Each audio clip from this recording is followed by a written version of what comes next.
So today, guys, we are going to be doing some Eventuri intake maintenance. If you have a C8 Corvette, Stingray, or Z06, this applies to you. What's up, guys? Welcome back to the channel. Welcome back to the vlog. Thanks for pressing play. As you heard there in the beginning, we are going to do some maintenance with the Eventuri because it is, as usual, something that needs to be taken care of because it is, of course, an air filter and an air intake. So you do have to clean them from time to time. I have about 5,000 miles on my system, and I kind of wanted to pull it apart just to see what it was all about because you do have to clean the bubble and the intake itself sometimes anyway. So I figured I'd pull it out and see where we're at with the filters. So let's get into this because it's not hard, but it is going to be time consuming taking all this stuff apart. Let me show you how to clean the air filters and replace them if you buy two sets like I did. All right, so starting this thing off, guys, what we need to do in order to maintain or clean / replace the air filters in the Eventuri intake, which is what this video is going to be all about, maintaining this particular intake. What we have to do first is remove the tonneau cover holders here, which are held in with 4 T15 screws each. I've already removed those. Super easy to do with a ratchet or an impact like I used. Next, we are going to unscrew the 2 cargo net holders at the bottom left and right to get the carpet out because ultimately we need to get to that clear bubble. And then lastly, there are a few little push clips right down in here. You can see one right there and one right beside it. There's 2 on each side. We got to pop those up. That way this carpet can come the entire way out.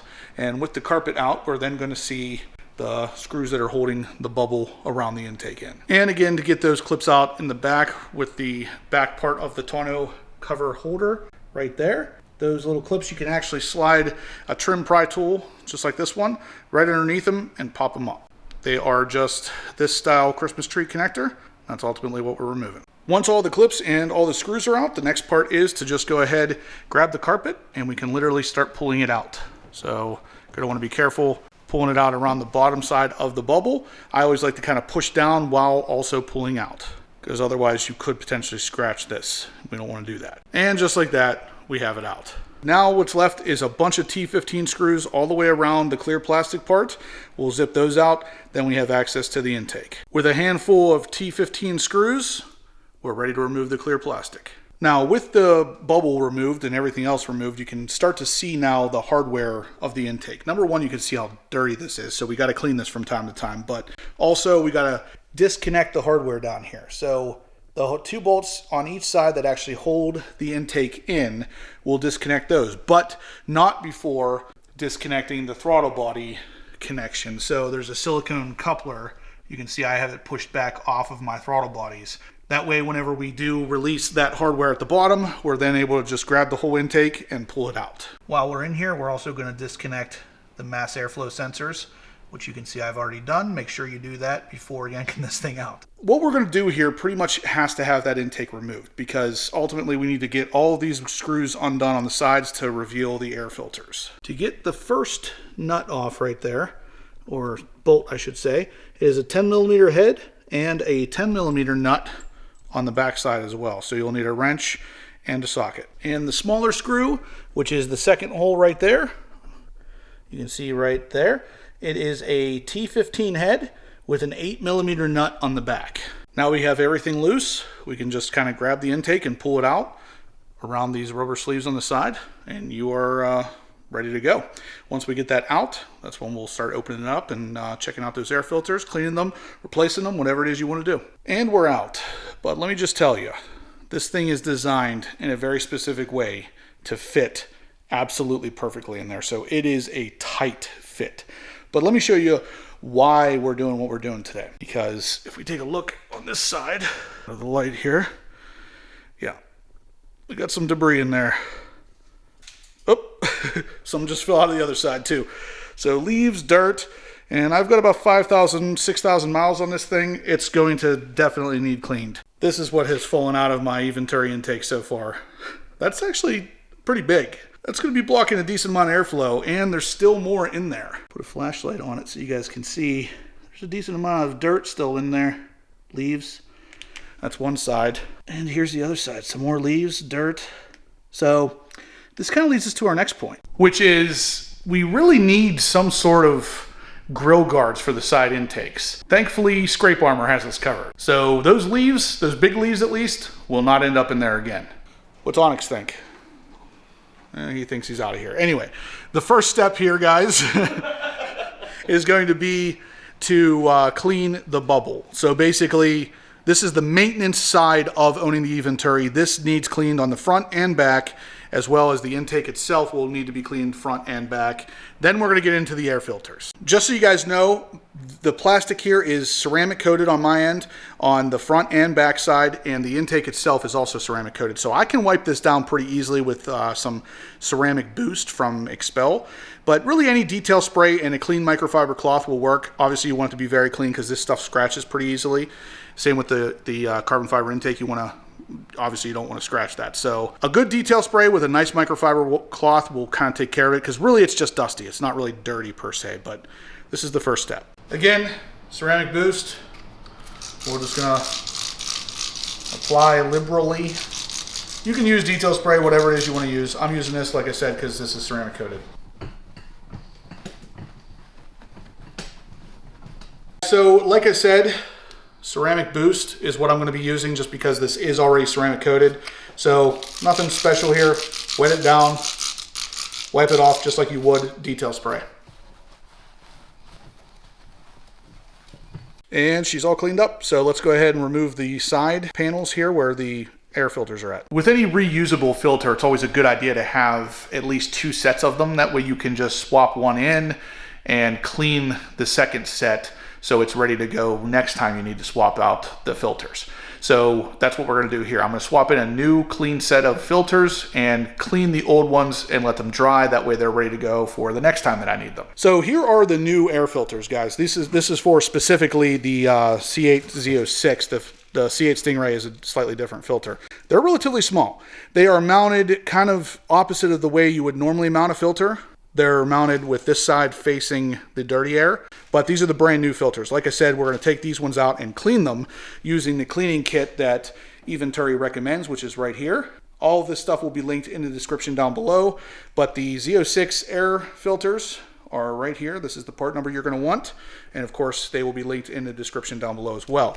Now, alongside the air filter, we're also going to get some of these gaskets, which these gaskets actually replace the gasket that's on here now that goes in between the 2 pieces of carbon fiber.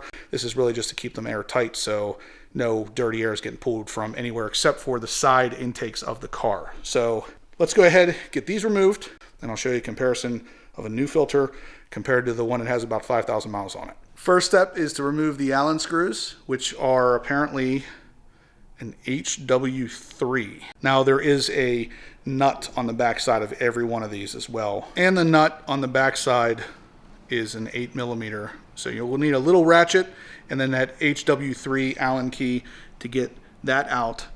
And there's 3 of them on each side of the intake. Once you get all 3 out, the halves will start to separate, just like you're seeing happen here.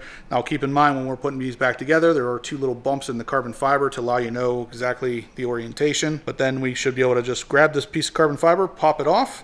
So with that piece of carbon off, we can now see inside here we got some more Allen screws, and it's the same thing. Same HW3 size. We're going to take off all these screws to take off that metal plate. Then we'll have access to changing out that air filter. These screws are more of a flathead screw to kind of sit in there flush. They come out with minimal force. They're not torqued down super tight. With the last screw, you can actually just remove the entire piece, which the bracket for installation comes with it. And there you go. Now we have access to that air filter. You can grab that and pull it directly out. And there is your gasket as well that you'll want to replace. Now you can take a nice look down inside the air intake and at the filter itself, which is a little dirty, not crazy. I probably didn't need to do this just yet, but since the car's going to be up for the winter anyway, I wanted to get it done. I'm going to go ahead, clean these things up, and then start putting in the new filter, and I'll show you that process as well, but ultimately you'll want to do that 2 different times. Then I'm going to show you how to clean these. Here is one of the new gaskets, again, out of this bag. This is the old gasket. You can see it kind of has some tearing in the holes there. So we'll put the new gasket back on. I cleaned up all these pieces. We'll put the new filter back in there. And then, like I said, I'll show you how to clean the old filters. If you're like me and you grab 2 brand new ones, which is a good idea, you should have 2 new ones on hand. That way you can always just clean these. Or if the car's going to be down for a long period of time, it's okay to just leave them out while they dry and everything, because these are not oiled. Even though they do kind of look oiled, and the kit actually comes with oil, I've been told specifically from the owner of Eventuri, these ones are not oiled, so they are dry filters. So here's the old one with about 5,000 miles on it, and the new one. You can definitely tell one's cleaner than the other. So obviously we're going to swap in the new ones, and I keep saying it, I know, but I'm going to show you how to clean these as well. But first step is to get the new ones in. New air filter, new gasket going into the intake. So Dana's replacing the other side currently with the gasket and getting that all set up while I'm screwing everything back together here on this side with the new air filter. So just so you guys know, one of the problems we ran into is we weren't exactly sure how this came apart, because it kind of just fell apart once we took the screws out. You want the new gasket up against the carbon fiber, then the air filter, then the piece of metal that has like this cone piece on it, and on the that piece right there. And then on the very, very outside is the part that has the brackets. This piece right here will go on the very outside with the kind of recessed screw holes here. So that will be the very last piece that you add onto this, onto the very outside of it, before putting the cone part back on the outside. And yeah, you want to get this little bubble part right here. Will match up with the bubble part on the carbon fiber, which will also match up with the bubble part on the end cap, which is right there. Just so you know, it goes gasket, air filter, this piece, and then this piece. So guys, one thing to keep note of is that when you are tightening down these screws here on the ends, the countersunk ones, you don't want to go crazy with them. They're not a lot of torque. All we're using literally is a ratchet bit, but tightening it down by hand. So don't use a ratchet on these, because these are just kind of like speed nuts into carbon fiber. So probably doesn't need a lot of torque anyway, and they came out pretty easily from factory, so obviously there wasn't a lot of torque on these to begin with. After all that, we're going to go ahead and put the end caps back on. Again, make sure the bump lines up with the bump, and it is kind of aiming, the intake port is aiming away from the system. So you'll know when one's right and one's wrong, but just make sure that those bumps line up. You can see the bump, and then of course the bump right there. That way you know these end caps are right. All right, now it is time to clean the 2 dirty Eventuri intake filters. So again, here is the air filter cleaning kit. If I had to guess, you could probably use pretty much any air filter cleaning kit. The K&N one's pretty popular. What this is going to contain is just basically 1 bottle of cleaner, and the other is oil, which, like I told you, I was told specifically these are not oiled. And if you can actually feel them, there's definitely not any oil on these. These are dry filters. So all we're really going to use out of this kit is the cleaner. I like to go with whatever Eventuri recommends, though, because obviously these are not your typical K&N filters. So I went and asked them, and they recommended this. So we're going to first take out the cleaning stuff here, which is going to be not that one. This one here is the air filter cleaner. So what we're going to do first, before we start doing anything with this, is we're going to tap these air filters on a hard surface like this to kind of just knock anything, knock as much loose debris out of the filter as possible. So just tap them a couple times on a pretty hard surface, get that dirt out, and then we're going to start cleaning. Yeah, she's kind of dirty. So here we are at my utility sink. We're going to take, again, the air filter cleaner, and we're going to apply it liberally to the filters themselves. Now, these filters are designed a little bit differently than what a normal filter looks like, and it runs basically opposite of the way you would think it would on a normal car. This is actually the outside, when normally the cone in area like that's normally the inside. So this is the inside of the element right here, the part with the Eventuri cap on it right there. So what we're going to do is we're going to just spray this all in here, get it real soaking wet with the cleaner, and also on what it would be the inside as well.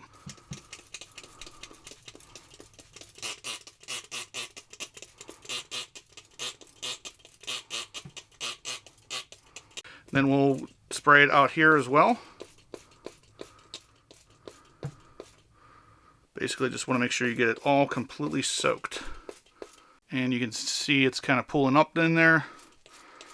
We got it pretty good. So now we're going to let this sit for a couple of minutes. It says basically 2 or 3 minutes, but you don't want to let it dry on here. This is kind of what it should look like. You want it to be completely doused basically with this cleaner solution. So we've been sitting for about 5 minutes. So I let it sit for a little bit longer just to dwell, to try to kind of break up some of that dirt in there. Now comes the rinsing part. And what you want to do is you want to rinse from the inside out. Again, this is not the inside.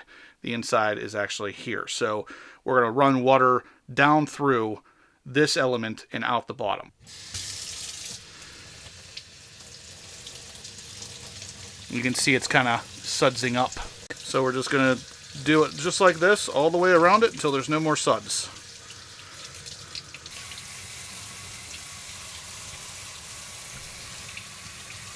So basically you want to run this inside out to push all of the dirt out of the actual filtration element. If you were washing it from the outside in, it's going to push the dirt possibly deeper into the element here, which could keep it in there trapped basically. So you want to wash inside out to try to push everything out. So again, this is just how you're going to do it. Just keep rinsing it like this until basically no more dirty stuff is coming out of the bottom. This is pretty much, at this point, a clean air filter. Now, these are, of course, dry air filters. Like I said, they do not need oiled. So what we'll do from this point is set it down. If you have sun, you know, that yellow thing in the sky that Pennsylvania does not have during this time of year, you would put these outside and they'll dry in a couple of days. Now, you can't rush the drying process here. You can't use a hair dryer or a heat gun or anything like that. You got to kind of just let these things naturally dry. And this is why I recommended having 2 sets of air filters. That way you could do this process and kind of let it sit and dry up so it's ready for when you need to change those filters out again. So anyway, I'm going to use the air filter cleaner, spray down the second filter here, clean it up, and then I'm going to set these things aside so they dry, and they'll be ready for us in about 5,000 to 8,000 more miles to be swapped out again. So that's it. Nothing too crazy here, guys. These are cleaned very similar to a regular air filter, just no oil. And here it is, guys. We're going to zip in the T15 screws, put the carpet back in, and we are done. Your filters have successfully been changed, and I showed you how to clean them in the meantime. So like I said, grab 2 sets, or basically an additional set to your factory Eventuri setup, and then you can do this every 5,000 miles, just swap them out. Anyway, guys, that's going to do it for the video. So if you liked what you saw, please smash the thumbs up button. Let me know you're liking the content, and I'll keep creating this kind of stuff for you. If you haven't subscribed yet, please do. And as always, guys, stay obsessed.